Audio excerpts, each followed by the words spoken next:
the top dog in APP is like Rob Nunnery, right? Rob Nunnery was for a while. I don't know how many of those he's playing right now. Right now, it's like Eric Lang and Purple Jesus. They've been winning a bunch, I think. Yeah. It's a great nickname. Purple Jesus. Great. Can we call you Pink Lemonade? Absolutely not.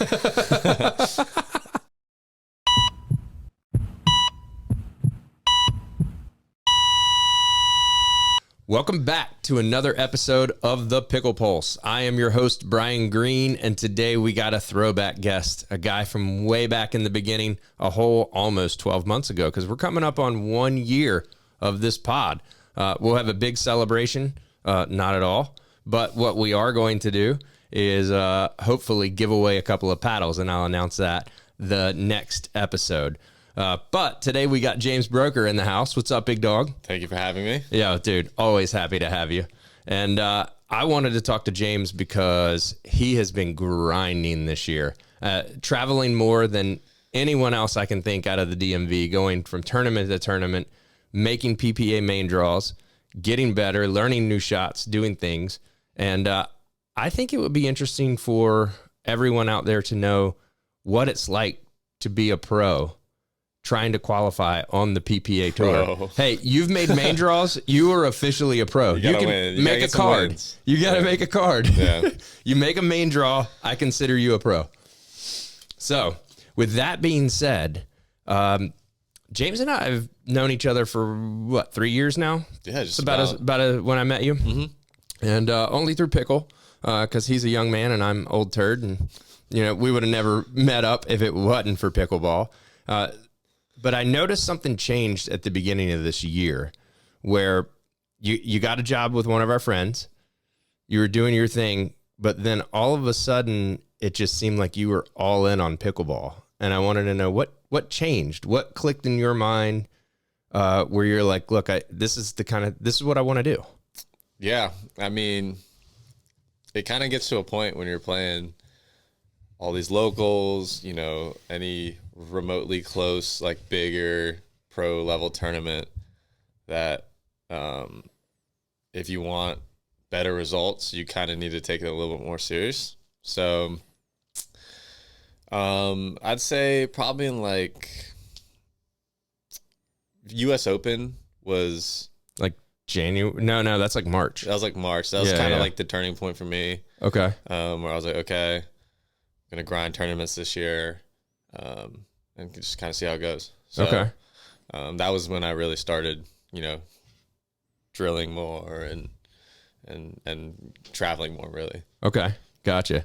Was it the big dollars that were coming into pickleball that got you excited about it? Was it the idea of not having to sit at a desk and work? Was it, just the sexiness of being a pro athlete? I mean, when people ask you what you do, you're like, yeah, I'm a pro athlete. When people ask me what I do, I'm like, just play a little pickleball here and there, flip some cars. I definitely do not lead in with pro athlete.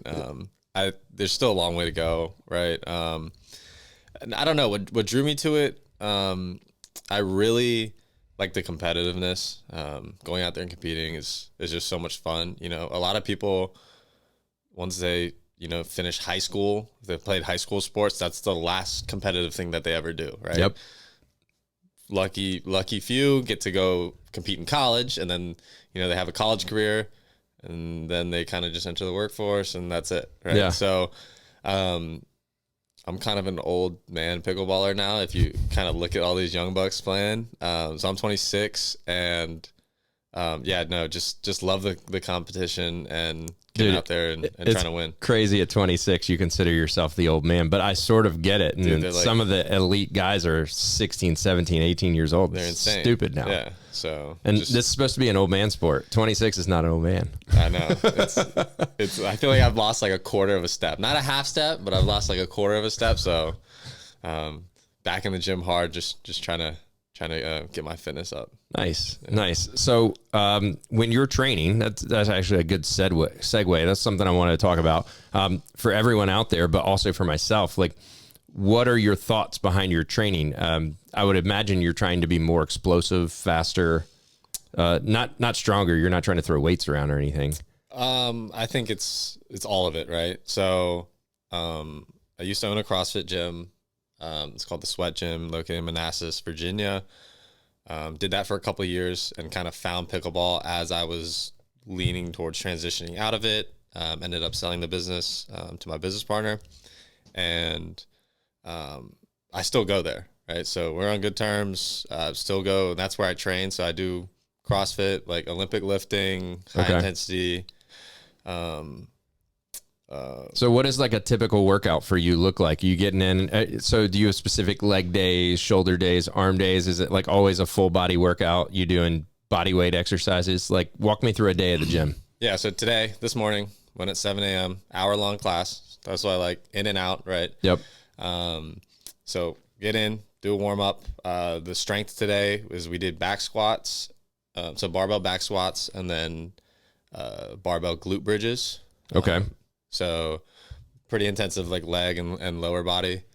So what we did, warm up everything for like 10, 15 minutes. And then we built to like a 70%, I think it was 75% of your 1 rep max, back squat, 3 sets of 8. Okay. So I did 235 for 3 sets of 8. Then we just did barbell glute bridges for quality. And then there's a 16-minute workout after. There was a 12-minute workout after that was every minute on the minute you do one movement. So the first minute was you do toes to bar. So you're hanging from a bar, swinging, kipping, and getting your toes to touch the bar. So it's a good core strength, lats, shoulders. For a guy like me, I would last like 10 seconds in that. And then what do you do the other 50 seconds? You catch your breath from that hard work? I did 12 toes to bar. It takes me about like 20-ish seconds. So I get 40 seconds of rest.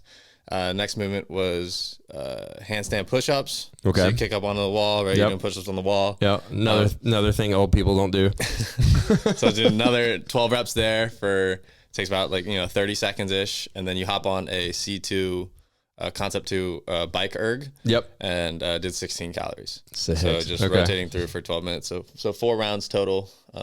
It's got the heart rate up. I think it was like up to 175 at one point. Wow. So it's pretty intense. So that's a lot of the cardio, but it's also full body, right? You're working handstand push-ups, working the shoulders, toes to bar, working the core and the shoulders and the back, and then hop on the bike and blow up the legs again. So it's full body. Okay. Pretty much every So day. I like that. So one of the things I've been thinking about is there's like a burn boot camp class my wife goes to all the time. And I was like, you know what? I should probably go in there 3 days a week, and it would improve my fitness greatly. Definitely improve your fitness. Yeah. I'm a little biased against burn boot camp because I had like a competitor. Yes, right? yes. Oh, I'll go to the sweat gym. They have classes. There you go. There you go. Yeah. So I'm a little biased towards CrossFit.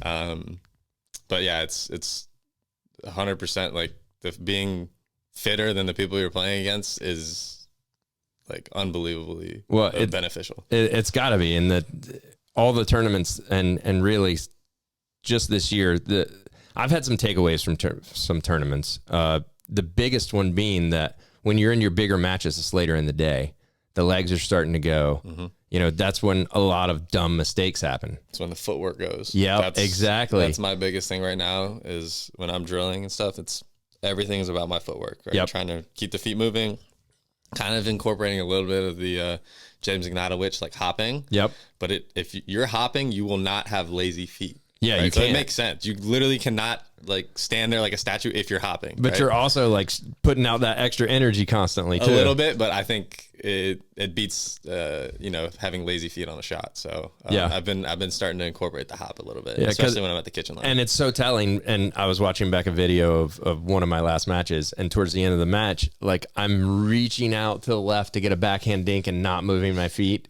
and you're like, you're dead already. Yeah, you're done. You're dead. As soon as the footwork goes and you get tired, you're in bad shape, right? So it's staying ahead of your fitness so that you don't get tired, so you can keep the feet moving, so you can hit better shots. Yep. Make less errors. That's it. All right. So talk to me about, so you're working out like what, 3-4 days a week still? Kind of doing the same routine you've always done? Yeah, 3 to 4 days.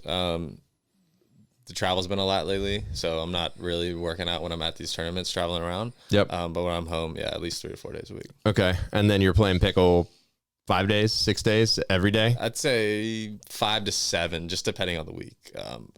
At the very least, I'll try to get out there and drill for at least 45 minutes a day, and then try to get games at night. I'm coaching some now, so that takes a little bit of the time out of the evenings. Yep. But yeah, so at least 5 to 7 days. Okay. So that's what you guys need if you're looking to be a pro at this day and age. The funny thing is I did a comparison. I don't know if you keep up with the channel or not. You don't have to say if you do. But I saw your video of LJ, the 2019 versus 2024. No, I've seen the videos. Yeah. Of, like 2019 pickleball. It was insane. They're terrible. Like Ryan and I went through like some matches from 2019 and literally they're 4-5s. Like Ben and Kyle, compared to today's games, crazy, not right? even close. It's unbelievable. So, and the level's only getting better. It's only getting younger. So you got to get out there and train and fight if you want to get the results. The other thing I wanted to talk to you about was mindset. And we just had lunch, and it's very interesting. I struggle with it a lot. And so I'll tell on myself and that I get down very easily if I hit a bunch of stupid shots in a row. And also I get tight if I really want to win, which is terrible. I got tight last tournament. Yeah. Last tournament I played, I got tight. So how are you handling the nerves when you got to play Jack Sock and Colin Schick? I mean, I would have been pooping in a corner there. That was less nerve-wracking. I was still, kind of new to the game at that point. I think I've played enough now. But I believe it or not, I actually saw a TikTok the other day that had like a Dwayne Wade quote. Okay. It might seem super suspect, but taking advice from TikTok. But he said they're talking about just training and practice, and they're like, "How do you compete in like high pressure situations?" And he's like, "I practice all the time, right?" So reps remove doubt is what he said. Okay. So the more reps, you're dinking a lot, dinking in practice, right? If you're practicing the right things, when you get to a high pressure situation, you'll be able to make those balls, and not have doubt and just hit the shots that you can hit. Do you ever have the situation, or is this just me, where you walk on the court and see, the funny thing is, like in my division, not everyone looks like an athlete, but 100%. Occasionally you walk on a court and a guy looks like you, and I'm like, oh shit. It's like this immediate doubt that like, because this guy looks more athletic, I might have an issue with him. And then it's in my head and it's dumb. And usually if they're good, it psychs me out halfway through the game. But then if they're not good, I'm like, okay. And we'll win. No problem. How do you deal with sizing up the competition when they're all freaking beasts? I mean, you got to have an unreasonable amount of confidence. Like, I like that. Like, you almost have to be delusional to the point where you think you can beat anyone. Like Michael Lloyd this past weekend. Michael Lloyd went crazy. I mean, monkey poo. This guy is like, what? Absolute run. Max Green, my boy, down in Virginia Beach, went to the quarterfinals. Like, you literally have to believe that you are the best every time you walk out on the court so that your game will follow, right? If you already walk on the court thinking you're going to lose, it's over. Like, you have no chance. You practice enough, have those reps to remove the doubt. Yep. And then just go out there and swing away. Like, dude, I like it. Playing loose, there's nothing like playing loose and just having that like almost like drunk confidence out there, Dude, it's amazing. It is amazing. I'll share the story that I shared with you, but like I filled in on Monday night at a men's league, and I came into it with the attitude of I'm just here to have fun. It really doesn't mean anything. I knew I was going to be playing some super high level competition, and going in with that attitude, I played lights out. I had one of the best nights. Yep.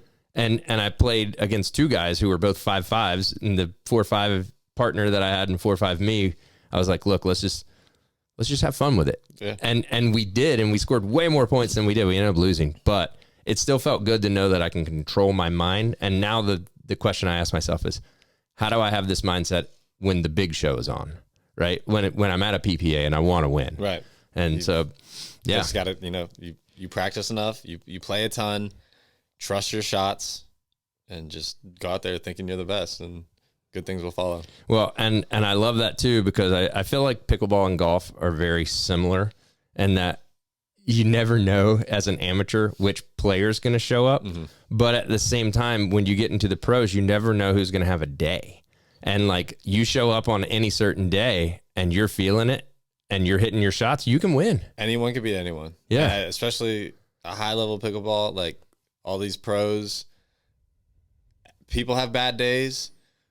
lesser, like less known players have phenomenal days, right? Michael Lloyd, for example, right? I'm not saying he's not a great player. He just hasn't quite had the results. He won an absolute tear because he was just playing lights out. Yeah. And if you can go on a run like that, anyone can do it. Yeah. Anyone can do it. And watching his reaction after each win was like so perfect. It was so good. Yeah. You're like, that guy he was on cloud 9 that day. I was loving it. I'm sure he works his ass off and the results, they paid off. That's sick. That's sick.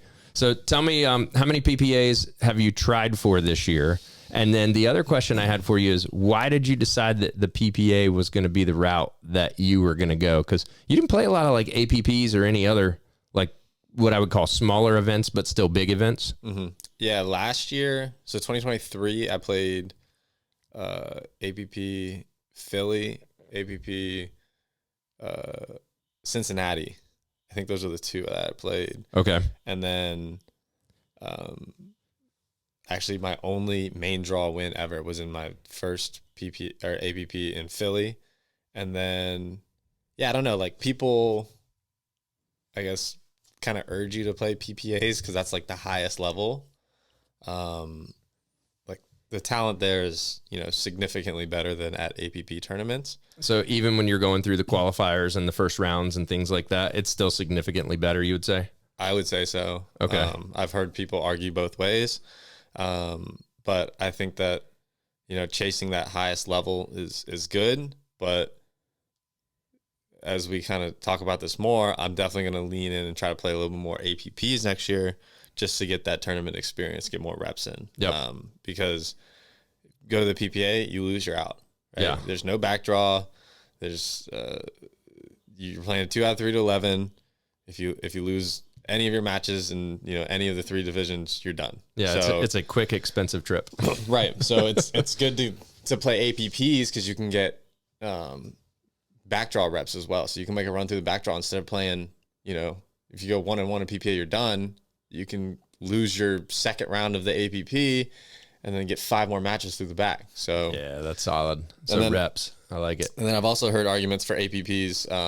Their singles, they changed to rally scoring. Okay. So it's, 2 out of 3 to 15 rally. And that just, puts you in a high pressure situation the entire time. For sure. It kind of changes the mental game of it. Trying to, you can't make errors, can't give up any free points.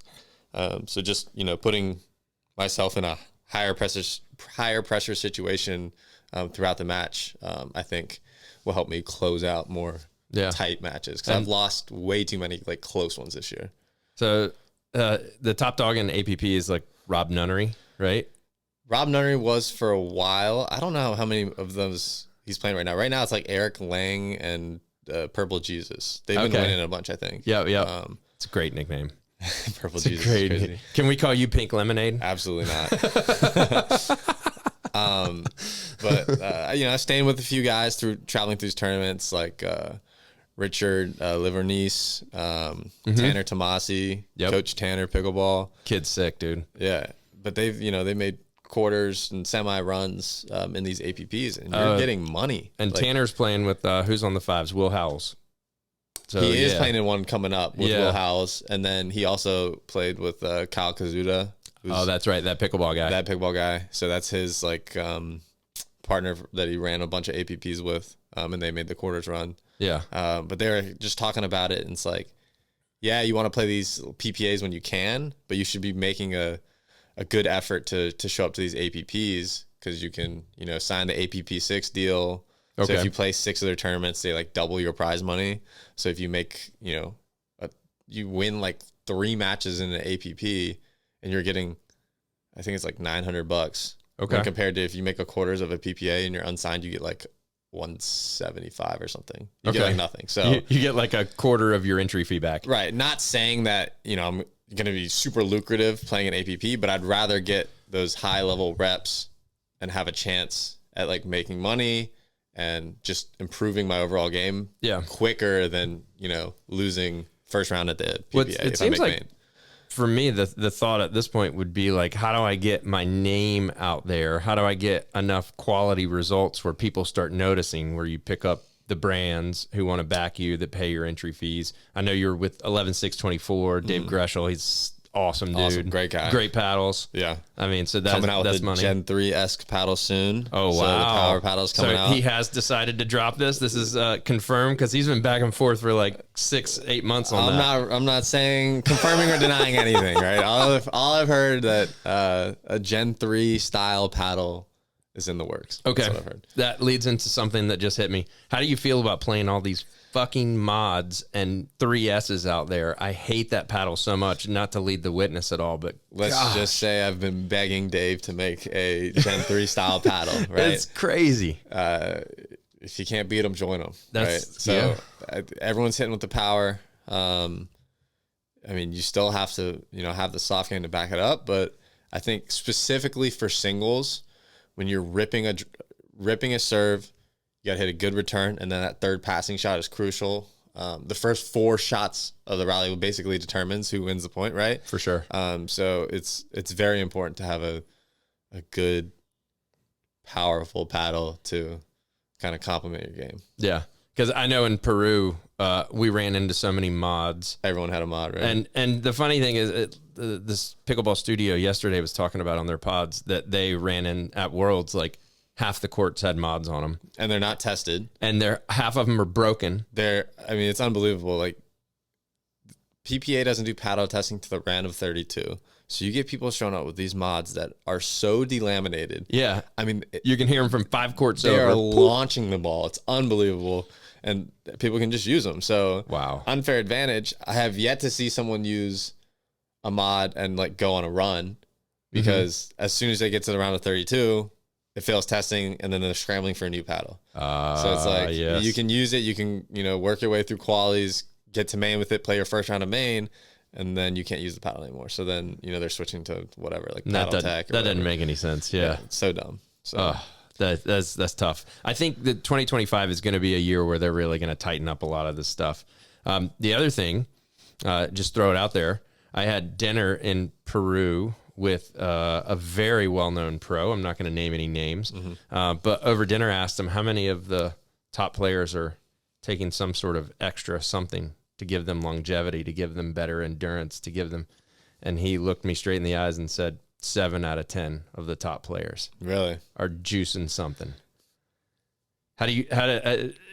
That kind of upsets me there, and but it is the Wild Wild West. And if you're going after it, like, how many cycles are you going to do next year to make sure that you can hang? Get on SARMs. I mean, I'm not too well versed in the whole, like, steroid or performance enhancers. Like oxygenating the blood like Lance Armstrong did to give you longevity on a day. I know. That's good stuff. But I mean, I gotta imagine Tyson's doing that. He's always getting stuff done on his behind body. the tent, right? Like, just getting juiced up, baby. I don't know. Like, I mean, at the end of the day, we're still playing pickleball, so I don't know how much it's going to help you. I'm sure some. I don't know if you're getting a 5% gain or a 25% gain, right? It's hard to say. I just know that if it's ever going to be an Olympic sport, it's going to have to be tested by the IOC, which means you need, anti-doping regulation and everything. So if they want it in the Olympics, 2032 is LA or something like that? Yeah. 2028, 2032?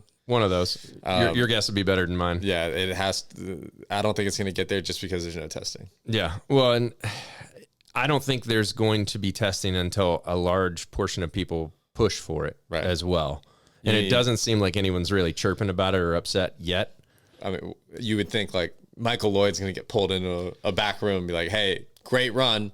Let me see your blood work. Like, and they find a giant bag of cocaine in his bag and says, there it is. Yeah. That boy looked hype every time he was on the court. Fired up. Unbelievable. He's a good Christian Not boy. to say that that's what he did. No, he's a good People Christian don't boy. hate. He doesn't do any of that. I'm sure he was a good boy, but man, there was a special sauce that day for that run. He was on a tear. I mean, he played phenomenal. It was, in my opinion, the biggest PPA run out of a not, what was he seeded? 41, 21, 25, somewhere around there. Probably like low 20s. Yeah. So like outside of the top 20, it was the best run ever. I mean, he went through Kwang Dong, he went through JW Johnson and Ben Johns.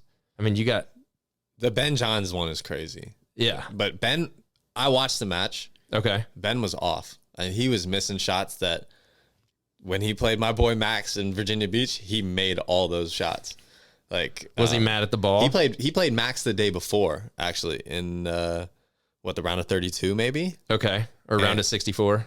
I think it was around a 32 Okay. that he played Max, and he was making everything. Ben did not miss. Wow, so he just had a day. He just had a bad day. I think Max played well, and he lost like 5-2.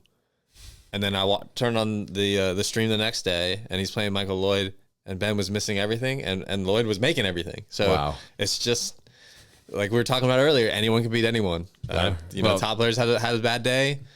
Michael Lloyd had a great day. And he proved it. Yeah. He proved it. And same thing with Anna Bright and Rachel Rohrbacher coming in and just destroying ALW and Catherine. Cooked them in 3, right? I mean, like cooked them. It really wasn't close ever. Yeah. And that's crazy to say with ALW. That does not happen to her. I know. So, yeah. Pickleball is interesting right now, man. It's a crazy game. It is very interesting. Talk to me. I often wonder, what is the camaraderie like in the pro tent?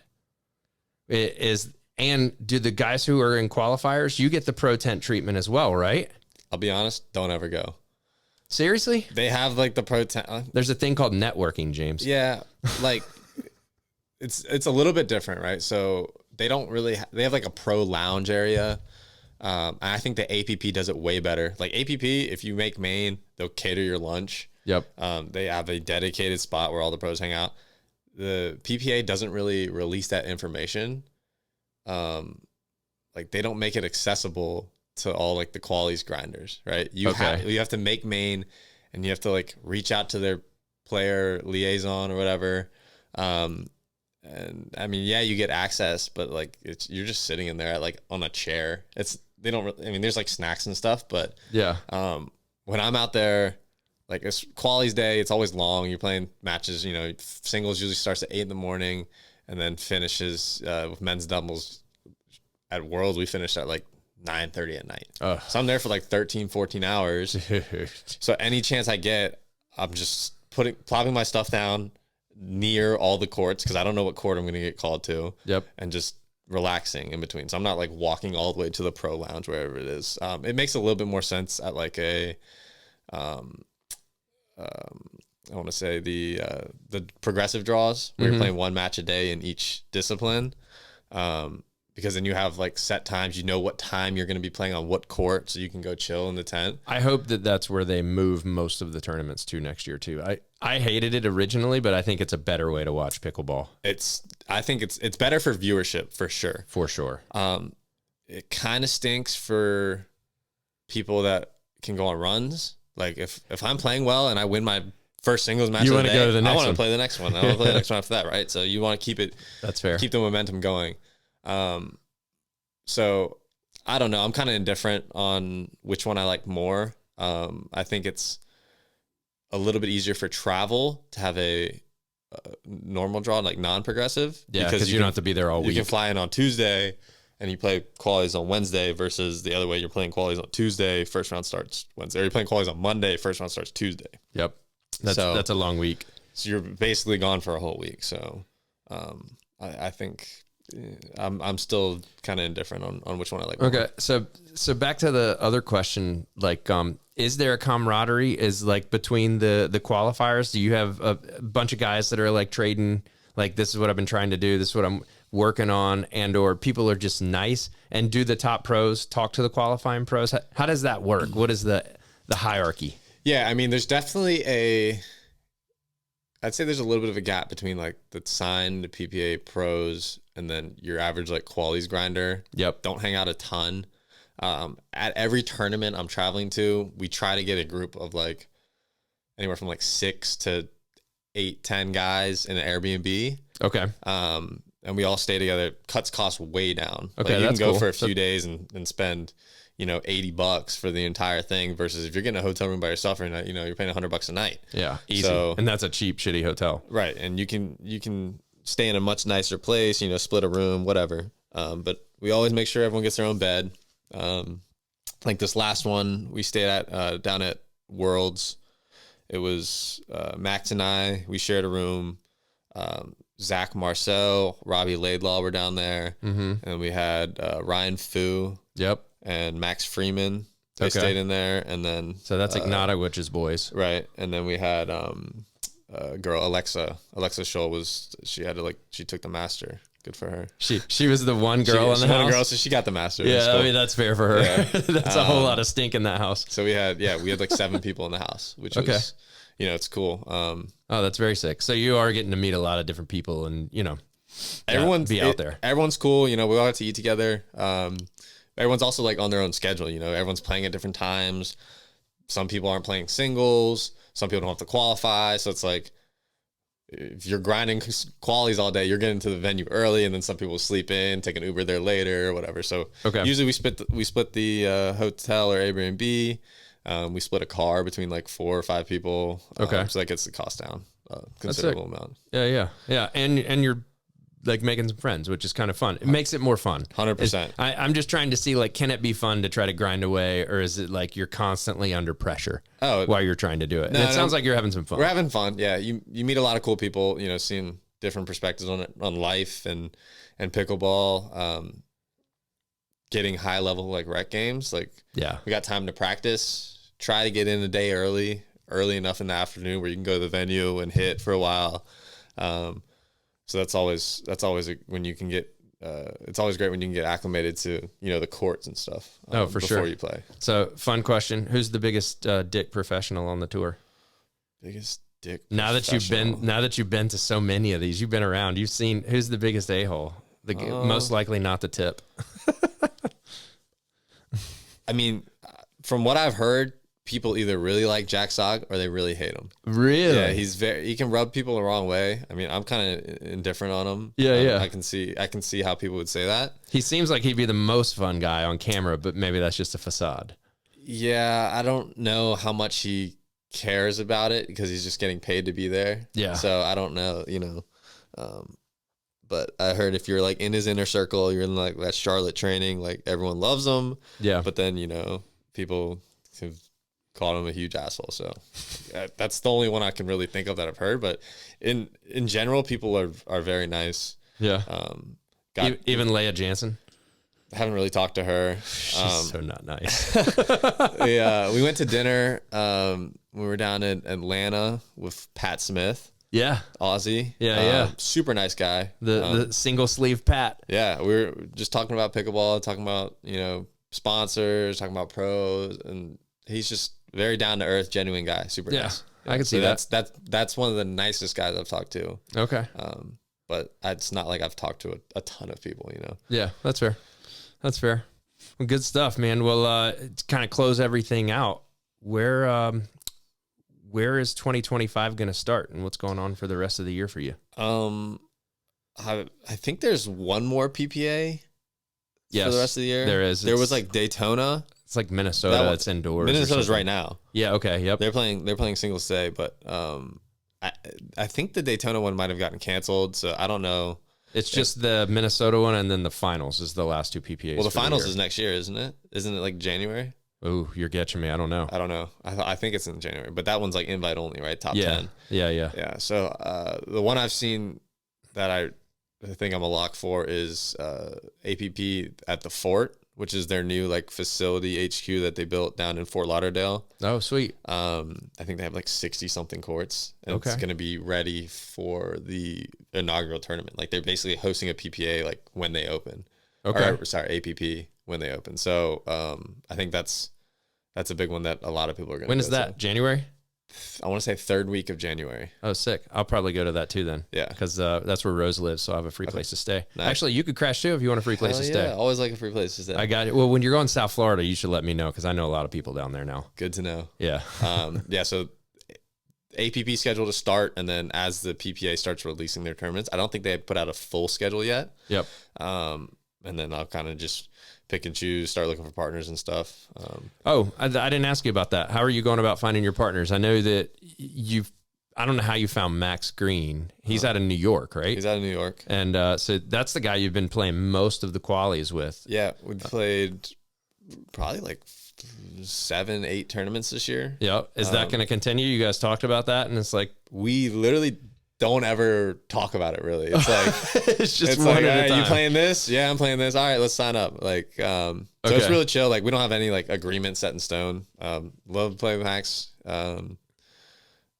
Hopefully we can run a few in 2025. So outside of that, if Max is like, yo, I'm busy for this event, like, what do? You just start like looking through Duper and you say, hey, give me all the 6-0s and above.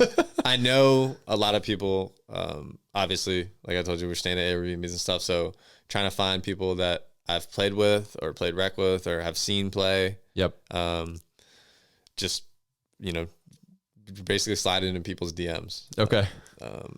Especially if you want to find a mixed partner. That's where I was going next. I got to imagine mixed is real. I have a hard time finding a mixed partner. I've only played 2 mixed because I'm not going to just sign up with anyone. Because a lot of people will just play mixed with like a random like 4 or 5 girl and see if they can carry. It's like, it's not even worth your time. Yeah. You're paying whatever, like $135 to sign up. It's, unless I have like an actual chance of making a run, I won't sign up. So I've only played mixed twice this year, qualified once, and then we lost down in Texas in the first round. Okay. And pretty tough match, but yeah, just. Well, there's a big divide in the ladies game right now where I feel like there are some very elite players that are already on the tour, and then everyone else is just getting destroyed by them.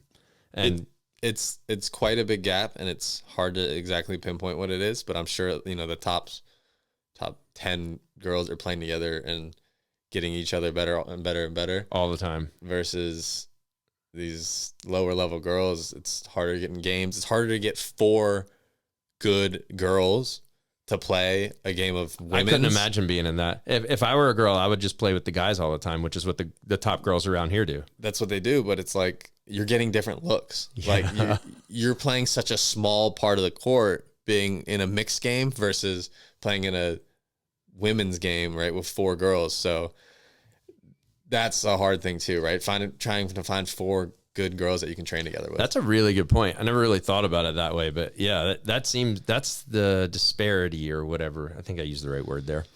My wife is an attorney and she constantly corrects me when I try to use a good word, but it's wrong. Right. So I'll use it and I'm like, is that right?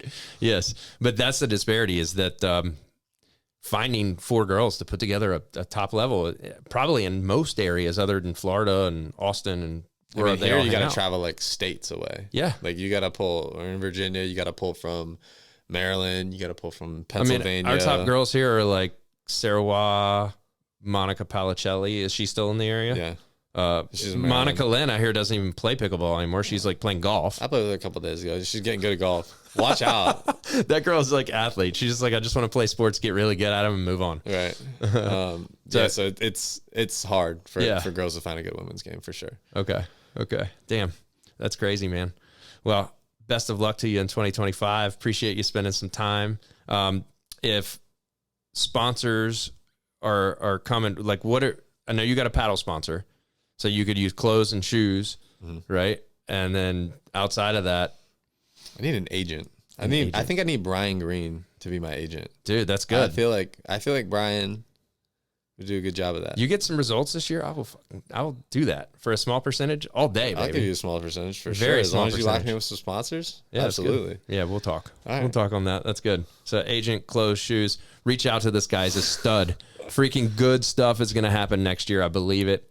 And we're all rooting for you, my dude. Appreciate it. Thank you, Brian. Thank you for having me. Yep. Pickle post to the moon. Let's go. And until next time, we'll see you on the courts. Peace.